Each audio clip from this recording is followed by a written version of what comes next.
வணக்கம் நண்பர்களே. பொன்னியின் செல்வன் நாவலுடைய 2ஆம் பாகத்துல 45வது அத்தியாயம். போன அத்தியாயத்துல இளவரசர் சேனாதிபதியுடைய தந்திரங்களை எல்லாம் மீறி பூங்குழலியுடைய யானை மீது ஏறி மிக வேகமாக யானையிறவுத்துறையை வந்து அடைந்து விட்டார் அப்படின்னு பார்த்தோம். யானையிறவுத்துறையை வந்து அடைந்ததற்கு பிறகு இளவரசருக்கும் பூங்குழலிக்கும் நடந்த உரையாடல்கள் என்னென்ன, சிறை கப்பல்களுடைய நிலை என்னவாயிற்று, இது எல்லாம் இந்த அத்தியாயத்துல படிச்சு தெரிஞ்சுக்கலாம். 45ஆம் அத்தியாயம். சிறை கப்பல். கண்மூடி திறக்கும் நேரத்தில் யானையிறவு என்னும் கடல் துறை பின்னுக்கு சென்றது. பின்னர் கானகத்து மரங்கள் பின்னோக்கி ஓடின. வானத்து பறவைகள் பின்னோக்கி பறந்தன. ஓடைகள், குளங்கள், ஊர்ப்புறங்கள், கோயில்கள், மண்டபங்கள் எல்லாம் பின்னோக்கி பாய்ந்து மறைந்தன. மான் கூட்டம் ஒன்று அந்த யானையுடன் சிறிது தூரம் போட்டியிட்டு ஓட பார்த்தது. மான்களும் தோல்வியடைந்து பின்தங்கின. யானை மட்டும் முன்னால் முன்னால் முன்னால் போய்கொண்டே இருந்தது. எத்தனை தூரம், எத்தனை நேரம் என்றெல்லாம் பூங்குழலிக்கு ஒன்றும் தெரியவில்லை. ஆனால் இன்னமும் ஈழ நாட்டிலேதான் இந்த யானை போய்கொண்டிருக்கிறதா என்று மட்டும் பூங்குழலிக்கு வியப்பாயிருந்தது. இத்தனை நேரம் அந்த தீவை 3 தடவை கடந்து போயிருக்கலாமே. இல்லை இல்லை, இந்த யானை ஈழ நாட்டை கடந்து செல்லவில்லை, பூலோகத்தை கடந்து போய்கொண்டிருக்கிறது. பூலோகத்தின் தென்முனையிலிருந்து வடமுனைக்கு போய்கொண்டிருக்கிறது. இதன் முதுகில் ஏறிக்கொண்டு நானும் பூமியை பிரதட்சணம் செய்கிறேன். நான் மட்டுமா, இளவரசரும் தான். முதலில் யானை மதம் பிடித்து ஓடத் தொடங்கியதும் பூங்குழலிக்கு கொஞ்சம் பயமாய்த்தான் இருந்தது. பயத்துடன் என்ன நிகழ்கின்றது என்று தெரியாத தயக்கமும் இருந்தது. 2-3 தடவை இளவரசர் அவளை திரும்பி பார்த்து புன்னகை புரிந்தார். பின்னர் அவளுடைய பயமும் தயக்கமும் மறைந்தன. எல்லையற்ற உற்சாகம் அவளை ஆட்கொண்டது. கொஞ்ச நேரம் வரை இப்பூவலையில் ஒரு மத்தகஜத்தின் மீது ஏறிச் சென்றாள். திடீரென்று எப்படியோ சொர்க்கத்துக்கு போய்விட்டாள். சொர்க்கத்தில் தேவேந்திரனுடைய ஐராவதத்தின் பேரில் அவள் வீற்றிருந்தாள். ஐராவதம் வானவீதிகளில் ஊர்வலம் போய்கொண்டிருந்தது. கற்பக விருட்சங்கள் அவள் மீது சுகந்த மலர்களை பொழிந்தன. கந்தர்வர்கள் இன்னிசைக் கருவிகளிலிருந்து இனிய ஸ்வரங்களை எழுப்பிக்கொண்டு அவள் பின்னோடு பறந்து வந்தார்கள். அப்சரஸ்திரிகள் நடனமாடிக்கொண்டு வந்தார்கள். ஊர்வலம் சென்ற வானவீதியின் இருபுறமும் நட்சத்திர தீபங்கள் சுடர்விட்டு ஜெகஜோதியாய் பிரகாசித்தன. இப்படி பல யுகங்கள் சென்றன. இதோ ஐராவதத்தின் வேகம் குறைகிறது. திடீரென்று அது பூலோகத்துக்கு வந்துவிட்டது. ஈழ நாட்டின் காடுகளுக்கே வந்துவிட்டது. யானைப்பாகன் குனிந்து அதன் மந்தகத்தை தட்டி கொடுக்கிறான். அதன் காதண்டை ஏதோ சொல்லுகிறான். சச்ச, அவன் யானைப்பாகன் அல்ல, தேவேந்திரன் அல்லவா? இல்லை, இளவரசர் அல்லவா அவர்? நாலாபுறமும் மரங்கள் சூழ்ந்த ஒரு குளத்தின் கரையிலே வந்து யானை அமைதியாக நின்றது. பூங்குழலி சிறிது கவலையுடன் இளவரசரை வரவேற்று உபசரிப்பதற்காக ஜனக்கூட்டம் வந்து அக்கறையில் நிற்கிறதோ என்று பார்த்தாள். இல்லை. பின்னால் குதிரைகள் தொடர்ந்து வருகின்றனவா என்று பார்த்தாள். அதுவும் இல்லை. குளத்தை பார்த்தாள். அதில் பூத்திருந்த அல்லி மலர்களும் செங்கழுநீர் பூக்களும் அப்படியே கொடிகளுடன் பீத்து கொண்டு வந்தன. அவளை 4 புறமும் சூழ்ந்து கொண்டன. கன்னங்களிலும் தோள்களிலும் உடம்பு முழுவதும் அந்த மலர்கள் அவளை தழுவிக்கொண்டு மகிழ்ந்தன. பின்னர் அப்பொல்லாத மலர்களின் கொடிகள் அவளை இறுக்கி பிடித்து அமுக்கி மூச்சு திணறச் செய்தன. உடம்பை ஒரு குலுக்கு குலுக்கி அப்பூங்கொடிகளின் பிடியிலிருந்து பூமிக்கு தலைகீழாய் வந்தது போல் இருந்தது. யானை தன் பெரிய முன்னங்கால்களை மடித்து குனிந்தது. பிறகு பின்னங்கால்களையும் மடித்து கொண்டு தரையில் படுத்தது. இளவரசர் யானையின் கழுத்திலிருந்து கீழே குதித்தார். பூங்குழலி, யானை மேலிருந்து இறங்குவதற்கு மனமில்லையா என்றார். பூங்குழலி உடம்பை சிலிர்த்து கொண்டு தன் நினைவை அடைந்தாள். ஐயா, சொர்க்கத்திலிருந்து பூமிக்கு வருவது கஷ்டந்தானே என்று முணுமுணுத்து கொண்டே இறங்கினாள். யானை மீண்டும் எழுந்து குளக்கரையில் இருந்த ஒரு பெரிய மரத்தின் கிளையை ஒடித்து தன் அகண்ட வாய்க்குள்ளே திணித்து கொண்டது. அருள்மொழிவர்மர் குளத்தின் கரையோரமாக சென்று உட்கார்ந்தார். தயங்கி நின்ற பூங்குழலியையும் அருகில் வந்து உட்காரச் சொன்னார். தெளிந்த நீரில் பூங்குழலியின் முகம் பிரதிபலித்தது. யானையின் ஓட்டத்தினாலும் அச்சமயம் நேர்ந்த உள்ள கிளர்ச்சியினாலும் அவள் முகம் செக்கச்சவேல் என்று ஆகி செங்கழுநீர் பூவுடன் போட்டியிட்டது. நீரில் தெரிந்த அவள் முகத்தை பார்த்த வண்ணம் இளவரசர், சமுத்திரகுமாரி, உன்னை எனக்கு ரொம்ப பிடித்திருக்கிறது என்றார். அல்லி மலர்களும் செங்கழுநீர் பூக்களும் மீண்டும் இடம்பெயர்ந்து வந்து பூங்குழலியின் உடல் முழுவதும் முத்தமிட்டன. உன்னை ஏன் எனக்கு பிடித்திருக்கிறது தெரியுமா என்று இளவரசர் கேட்டார். பூங்குழலியின் கண் முன்னால் வானமும் வையமும் குளமும் அதிலுள்ள மலர்களும் குளக்கரையில் இருந்த மரங்களும் சுழன்று சுழன்று வந்தன. எனக்கு தெரிந்த ஒவ்வொருவரும் நான் அவர்கள் இஷ்டம் போல் நடக்க வேண்டும் என்று ஆசைப்படுகிறார்கள். நீ ஒருத்தி மட்டும் என் விருப்பத்தின்படி நடக்க சந்தோஷத்துடன் சம்மதித்தாய். இந்த உதவியை என்றும் மறக்க மாட்டேன் சமுத்திரகுமாரி. பூங்குழலியின் உடம்பு ஒரு யாழாயிற்று. அவளுடைய நரம்புகளெல்லாம் அந்த யாழின் நரம்புகளாயின. பொன்வண்ண விரல்கள் அந்த நரம்புகளை மீட்டி தேவகானத்தினும் இனிய இசையை எழுப்பின. சேனாதிபதியும் பார்த்திபேந்திரனும் சேர்ந்து என் பிரயாணத்தை தடை செய்வதற்கு சூழ்ச்சி செய்தார்கள். சேனாதிபதி நாம் வரும் வழியில் பல இடையூறுகளை உண்டு பண்ணினார். நமக்கு முன் அவசரமாக ஆள் அனுப்பி கிராமவாசிகளை உபச்சாரம் நடத்துவதற்கு ஏற்பாடு செய்தார். பார்த்திபேந்திரர் விரைந்து திரிகோணமலைக்கு போயிருக்கிறார். அங்கிருந்து கப்பல் ஏறி நமக்கு முன்னால் தொண்டைமான் ஆற்றின் முகத்துவாரத்துக்கு வந்துவிட வேண்டும் என்பது அவருடைய உத்தேசம். ஆஹா, அவர்களுடைய சூழ்ச்சி எனக்கு தெரியாது என்று நினைத்தார்கள். உன் உதவியினால் அவர்களுடைய சூழ்ச்சியை தோற்கடித்தேன். பூங்குழலிக்கு சட்டென்று தான் செய்த காரியம் என்ன என்பது நினைவுக்கு வந்தது. அவளை நரகலோகத்தில் யமதூதர்கள் உயிரோடு செக்கிலே போட்டு ஆட்டுவது போல் இருந்தது. ஐயா, அவர்கள் எல்லாரும் தங்களை எதிரிகளிடம் சிறைப்படாமல் தப்புவிக்க முயன்றார்கள். நான் பாவி, தங்களை சிறைப்படுத்த அழைத்து போகிறேன் என்று கூறிவிட்டு விம்மினாள் பூங்குழலி. அடடே, இது என்ன? உன்னை பற்றி நான் எவ்வளவோ நல்ல அபிப்பிராயம் கொண்டிருந்தேன். நீயும் அவர்களைப் போல் ஆகிவிட்டாயே. என் சுய புத்தியினால் இந்த பாதகத்தை நான் செய்யவில்லை. தங்களுடைய ஆசை வார்த்தையில் மயங்கி பைத்தியமாகிவிட்டேன். இப்போது புத்தி தெளிந்தது. நான் போகிறேன் என்று சொல்லிவிட்டு பூங்குழலி குதித்து எழுந்தாள். அவள் ஓடிப்போகாமல் தடுப்பதற்கு இளவரசர் அவளுடைய கரத்தை லேசாக தொட்டு பற்றினார். அச்சமயத்தில் தேவலோகத்து கன்னிகைகளுக்கு வேறு வேலை இருக்கவில்லை. அவர்கள் வெண்ணிலவின் சாற்றை சந்தனக் குழம்புடன் கலந்து பூங்குழலியின் மீது தெளித்தார்கள். அவள் முற்றும் சக்தி இழந்து செயலிழந்து மீண்டும் கீழே உட்கார்ந்தாள். 2 கரங்களிலும் முகத்தை மூடிக்கொண்டு விம்மத் தொடங்கினாள். சமுத்திரகுமாரி, உன்னிடம் ஒரு முக்கியமான விஷயம் சொல்ல எண்ணியிருந்தேன். நீ இப்படி அழுவதாயிருந்தால் சொல்வதற்கில்லை, உடனே புறப்பட வேண்டியதுதான்.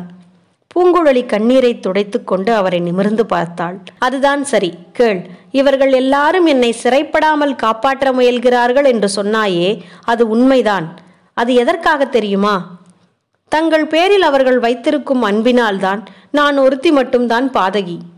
பொறு, என் பேரில் எல்லாருக்கும் அன்புதான். எதற்காக தெரியுமா? யாரோ சோதிடர்களும் ரேகை சாஸ்திரிகளும் சொல்லியிருக்கிறார்களாம், நான் ஒரு காலத்தில் சக்கரவர்த்தியாக போகிறேன் என்று.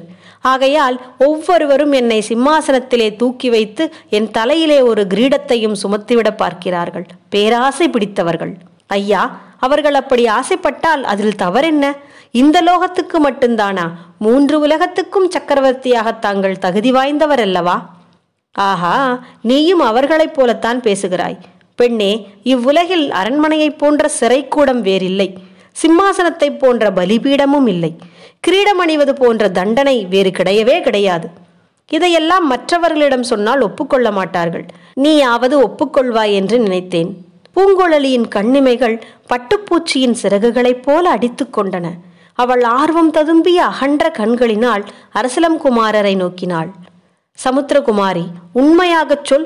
உன்னை வாழ்நாளெல்லாம் ஒரு சிம்மாசனத்திலே உட்கார்ந்திருக்கும்படி சொன்னால் உட்கார்ந்திருப்பாயா என்று இளவரசர் கேட்டார். பூங்குழலி சிறிது நேரம் யோசனை செய்தாள். பின்னர் மாட்டேன் என்று தெளிவாகச் சொன்னாள். பார்த்தாயா, பின்ன என்னை மட்டும் அந்த தண்டனைக்கு ஏன் உள்ளாக்க விரும்புகிறாய்? தாங்கள் ராஜகுலத்தில் பிறந்தவர் அல்லவா? ராஜகுலத்தில் பிறந்ததினால் என்ன? நல்ல வேளையாக கடவுள் என்னை அந்த தண்டனைக்கு உள்ளாக்க விரும்பவில்லை. ராஜ்யம் ஆளுவதற்கு என் மூத்த சகோதரர் இருக்கிறார். என் பெரிய பாட்டனாரின் மகன் ஒருவரும் இருக்கிறார். அவரும் ராஜ்யம் ஆள ஆசைப்படுகிறார். ஆஹா, அது தங்கள் காதுக்கும் எட்டிவிட்டதா என்றாள் பூங்குழலி. நல்ல கதை. எனக்கு தெரியாது என்று நினைத்தாயா என்ன?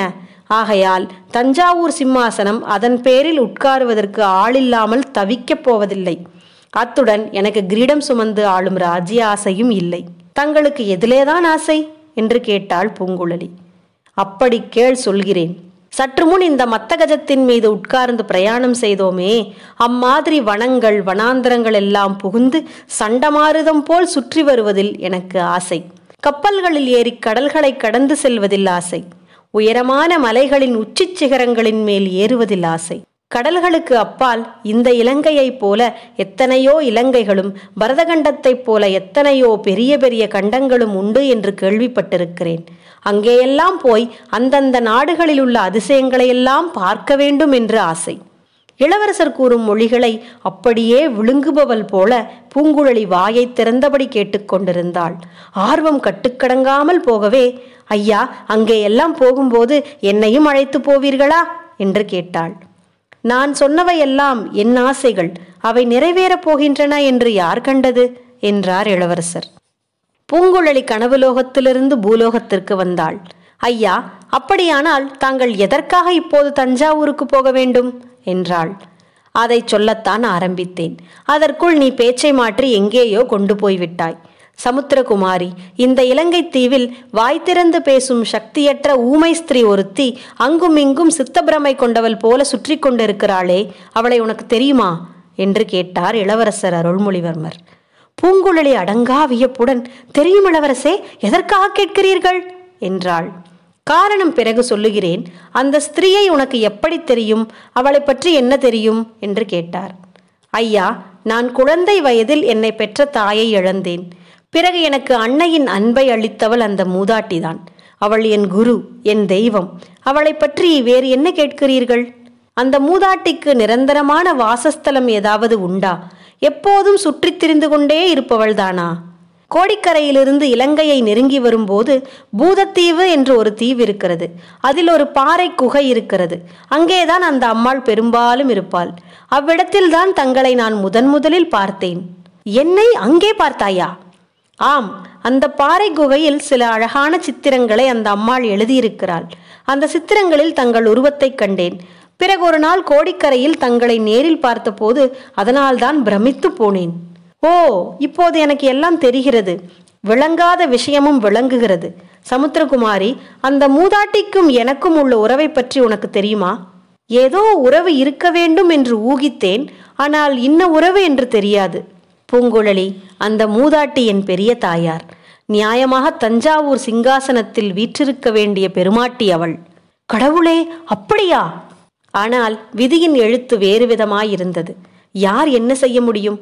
என் தந்தையின் உள்ளத்தில் ஏதோ ஒரு இரகசிய துன்பம் இருந்து வேதனைப்படுத்தி வருகிறது என்று சில சமயம் எனக்கு தோன்றுவதுண்டு.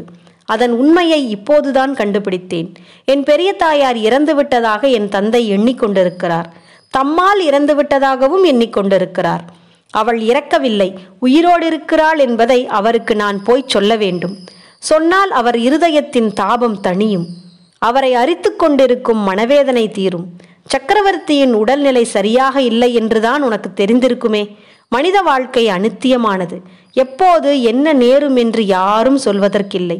வானத்தில் சில நாளாக தூமகேது ஒன்று தோன்றி வருகிறது. அதை பற்றி ஜனங்கள் பலவாறு பேசிக்கொள்கிறார்கள். சக்கரவர்த்தியின் மனமும் அதனால் பாதிக்கப்பட்டிருக்கிறது என்று தெரிகிறது. இந்த நிலைமையில் விபரீதமாக எதுவும் நேர்வதற்கு முன்னால் நான் கண்டுபிடித்த விவரத்தை அவருக்கு தெரிவித்துவிட வேண்டும். சமுத்திரகுமாரி, அதற்காகவே தான் நான் அவசரமாக தஞ்சைக்கு போக விரும்புகிறேன். நீ எனக்கு செய்யும் உதவி எவ்வளவு முக்கியமானது என்று இப்போது தெரிகிறதல்லவா? ஆர்வத்துடன் இளவரசரின் வார்த்தைகளை கேட்டுக்கொண்டிருந்த பூங்குழலி ஒரு பெருமூச்சு விட்டாள். கடவுளே, மனித வாழ்க்கையில் ஏன் இத்தனை இன்பத்துடன் துன்பத்தையும் வைத்தாய் என்று முணுமுணுத்தாள். பிறகு இளவரசரை பார்த்து, ஐயா, இந்த பேதையினால் தங்களுக்கு ஏதேனும் உதவி ஏற்பட்டால் அது என் பூர்வ ஜென்ம பாக்கியம். ஆனால் இதற்கு என் உதவி ஏன்? சேனாதிபதி முதலியவர்களிடம் சொல்லியிருந்தால் அவர்கள் தங்களை தஞ்சைக்கு அனுப்பியிருக்க மாட்டார்களா என்றாள். இல்லை, அவர்கள் யாரிடமும் சொல்ல நான் விரும்பவில்லை. என்னை எப்படியாவது சிம்மாசனம் ஏற்றுவதில் முனைந்திருக்கும் அவர்களுக்கு இது ஒன்றும் முக்கியமாக தோன்றாது. என் தந்தையின் அந்தரங்கத்தை அவர்களிடமெல்லாம் சொல்வதற்கு நான் இஷ்டப்படவில்லை. சொன்னால் அவர்கள் புரிந்து கொண்டிருக்கவும் மாட்டார்கள். உன்னிடம் இன்னொரு உதவியும் கோருகிறேன். சமுத்திரகுமாரி, அதற்காகவே முக்கியமாக இங்கே யானையை நிறுத்தினேன். எனக்கு சக்கரவர்த்தி பட்டமும் சாம்ராஜ்ய சிம்மாசனமும் அளித்த ஜோசியர்கள் என் வாழ்க்கையில் பல அபாயங்கள், பல கண்டங்கள் ஏற்படும் என்று சொல்லியிருக்கிறார்கள். இந்த பிரயாணத்தில் அப்படி ஏதாவது எனக்கு நேர்ந்து விட்டால், என் தந்தையை நான் சந்திக்க முடியாமல் போய்விட்டால், நீ சக்கரவர்த்தியிடம் போக வேண்டும். எப்படியாவது அவரை சந்தித்து என் பெரியம்மை உயிரோடு இருக்கிறாள் என்பதை அவரிடம் சொல்ல வேண்டும். அவர் இஷ்டப்பட்டால் அந்த மூதாட்டியை அவரிடம் அழைத்து போக வேண்டும். இந்த காரியத்தை எல்லாம் செய்வாயா பூங்குழலி? தங்களுக்கு ஒரு கண்டமும் நேராது. அபாயம் தங்களிடம் நெருங்க பயந்து ஓடும். கட்டாயம் பத்திரமாய் தஞ்சாவூர் போய் சேருவீர்கள். ஒருவேளை எனக்கு ஏதாவது நேர்ந்தால் நான் கோரியபடி செய்வாயல்லவா? கட்டாயம் செய்கிறேன் இளவரசே. இந்த முக்கியமான காரியத்தை வேறு யாரிடம் நான் ஒப்புவிக்க முடியும்? நீயே சொல் பார்க்கலாம். என்னிடம் ஒப்புவிக்க வேண்டிய காரியத்தை ஒப்புவித்தாகிவிட்டது. இத்துடன் என் உபயோகம் தீர்ந்துவிட்டதல்லவா? நான் விடை பெற்று கொள்ளலாமா என்றாள் பூங்குழலி. அவளுடைய குரல் கண்ணீரின் ஈரப்பசையோடு கலந்து வந்தது. ஆஹா, அது எப்படி? தொண்டைமான் ஆற்றின் முகத்துவாரத்தை இன்னும் நாம் அடையவில்லையே. சோழ நாட்டு போர்க்கப்பல்களை இன்னும் காணவில்லையே. அதற்குள் எப்படி விடை பெற்று கொள்ளலாம்? கோபித்து கொள்ளாதே. இன்னும் சிறிது நேரம் பல்லை கடித்துக்கொண்டு என்னுடைய சகவாசத்தை பொறுத்துக்கொள். யானை மேல் மறுபடியும் ஏறி இன்னும் கொஞ்ச தூரம் என்னுடன் வா. புலிக்கொடி பறக்கும் கப்பலை தூரத்தில் கண்டதும் நீ என்னை விட்டு பிரிந்து செல்லலாம் என்றார் இளவரசர். மறுமொழி ஒன்றும் சொல்லாமல் பூங்குழலி யானை நின்ற இடத்தை நோக்கி நடந்தாள். இளவரசரும் சென்றார். அவருடைய வார்த்தைக்கு படிந்து யானை மண்டியிட்டு படுத்தது. இருவரும் அதன் முதுகில் ஏறிக்கொண்டார்கள். முன்போல் யானையை இளவரசர் விரட்டவில்லை. ஆயினும் விரைவாகவே நடந்து சென்றது. சமுத்திரகுமாரி, எனக்கு மிகவும் பிடித்த சில காரியங்களை பற்றி சொன்னேனே, உனக்கு பிடித்தவை என்ன என்று சொல்ல வேண்டாமா என்றார் அருள்மொழிவர்மர். எருமை வாகனத்தின் மீது வரும் யமனை எனக்கு ரொம்பவும் பிடிக்கும். நள்ளிரவில் பாறை உச்சியின் மீது நின்று கொண்டு கொள்ளிவாய் பிசாசுகளை நேரம் போவதே தெரியாமல் பார்ப்பதற்கும் ரொம்பவும் பிடிக்கும். நல்ல விசித்திரமான குணமுள்ள பெண்ணி. தங்கள் சிநேகிதர் கூறுவதைப் போல பைத்தியக்கார பெண் என்று சொல்லுங்கள். அதற்காக நான் வருத்தப்பட மாட்டேன். அப்புறம் சிறிய படகிலேறி அலைக்கடலின் நடுவில் போய்கொண்டே இருப்பதற்கும் பிடிக்கும். அதிலும் கடலில் சுழல் காற்று அடித்ததோ என் உற்சாகம் எல்லை கடந்து விடும். அப்போது படகு ஒரு சமயம் அலை உச்சியில் ஏறி வானுலகத்தை எட்டி பிடிக்கும். மறுகணம் பாதாளத்தில் தடால் என்று விழும். அதை போல எனக்கு பிடித்த காரியம் வேறொன்றும் இல்லை. சற்று முன்னால் இந்த யானை வெறி கொண்டது போல ஓடி வந்ததே, அப்போதும் எனக்கு அவ்வளவு உற்சாகமாகவே இருந்தது. ஹா பூங்குழலி, முருகப்பெருமான் உன்னுடைய புன்னகையை நாடி வந்திருந்தால் அடியோடு தோற்றிருப்பார். யானை முகனை அனுப்பி குரமகள் வள்ளியை பயமுறுத்தினாரே, அந்த யுக்தி ஒன்றும் உன்னிடம் பலித்திராது என்றார் இளவரசர். அவர்கள் தொண்டைமான் நதியின் முகத்துவாரத்தை அணுகிய போது, ஹா, இது என்ன என்று பூங்குழலி கூச்சலிட்டாள். என்ன என்ன என்று இளவரசர் ஆவலுடன் கேட்டார். புலிக்கொடியுடன் கூடிய மரக்கலங்கள் நான் பார்த்த இடத்தில் இல்லையே. என்னை பற்றி தாங்கள் என்ன நினைப்பீர்கள்? சேனாதிபதி என் மீது சந்தேகப்பட்டது போல் தங்களை ஏமாற்றி அழைத்து வந்தவளாகிவிட்டேனே என்றாள். அப்படி நான் ஒன்றும் நினைக்க மாட்டேன் பூங்குழலி. நீ பொய் சொல்லி என்னை வஞ்சித்து அழைத்து வர எந்த முகாந்தரமும் இல்லை. ஏன் இல்லை இளவரசே? காதல் காரணமாக இருக்கலாம் அல்லவா? உலகமெல்லாம் அழகில் மன்மதனையும் வீரபராக்கிரமத்தில் அர்ஜுனனையும் நிகர்த்தவர் என்று போற்றும் பொன்னியின் செல்வர் மீது மோகம் கொண்டு ஒரு பேதை பெண் இம்மாதிரி செய்திருக்கலாம் அல்லவா? பெண்ணே, சேனாதிபதி இங்கே இச்சமயம் இருந்திருந்தால் ஒருவேளை அவ்வாறு சந்தேகப்பட்டிருக்கலாம். ஆனால் உன் மனத்திலும் என் மனத்திலும் அத்தகைய பைத்தியக்கார எண்ணங்களுக்கு இடமில்லை. ஐயா, பழையாறை அரண்மனையில் வானதி தேவி என்று வீரர் குலத்து இளவரசி ஒருத்தி இருக்கிறாளே, அவளை பற்றியும் அப்படி தாங்கள் சொல்வீர்களா? ஆமாம், அதை நான் மறந்துவிடவில்லை. இந்த சேனாதிபதியும் என் தமக்கையும் சேர்ந்து அந்த பெண்ணை என் கழுத்தில் கட்டிவிட பார்க்கிறார்கள். சோழகுல சிம்மாசனத்தில் அமர வேண்டும் என்ற ஆசையினால் அந்த பேதை பெண்ணுக்கும் அத்தகைய ஆசை ஒருவேளை இருக்கலாம். அதற்கு நான் பொறுப்பல்ல. பூங்குழலி, அது போகட்டும். நீ பார்த்தபோது கப்பல்கள் எங்கே இருந்தன என்று இளவரசர் கேட்டார். அதோ அந்த முனையில்தான் நின்று கொண்டிருந்தன. எனக்கு மிக நன்றாக நினைவிருக்கிறது என்றாள் பூங்குழலி. அதனால் என்ன? கொஞ்சம் அப்பாலிப்பால் நகர்ந்து சென்று நிற்கக்கூடும் அல்லவா? எல்லாவற்றிற்கும் கடற்கரை வரையில் போய் பார்த்து விடுவோம் என்றார் இளவரசர். கப்பல்கள் போயிருந்தால் நல்லதாய் போயிற்று. இப்பொழுது எதற்காக போய் தேட வேண்டும் என்றாள் பூங்குழலி. ஆஹா, நீ இப்படி நினைக்கலாம். ஆனால் எனக்கு அதை போல் ஏமாற்றம் தருவது வேறொன்றும் இல்லை என்றார் இளவரசர். 300 வருஷத்துக்கு முன்னால் இலங்கை இளவரசனாகிய மானவன்மன் காஞ்சிபுரத்தில் வந்து சரண் புகுந்திருந்தான்.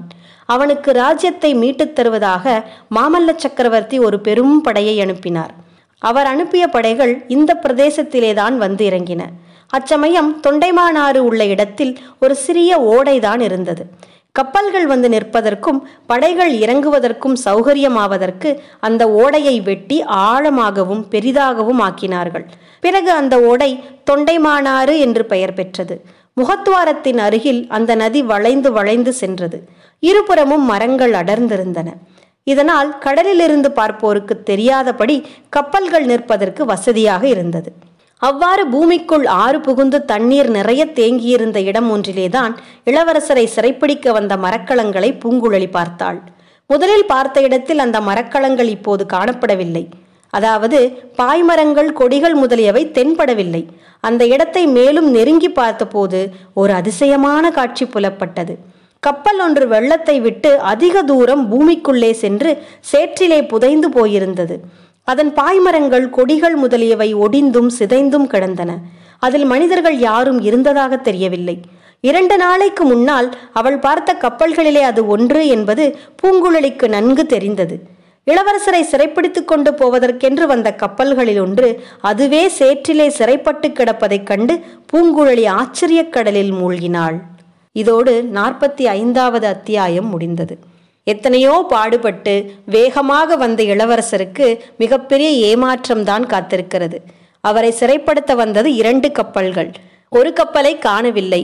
ஒரு கப்பல் சேற்றில் புதைந்து உடைந்து கிடக்கிறது. இதை என்னவென்று சொல்வது? இளவரசருக்கு பெரிய ஏமாற்றம். அந்த கப்பல் எப்படி உடைந்தது? இன்னொரு கப்பலுக்கு நடந்த ஆபத்து என்ன? இதையெல்லாம் அடுத்த அத்தியாயத்தில் படித்து தெரிஞ்சுக்கலாம். நன்றி.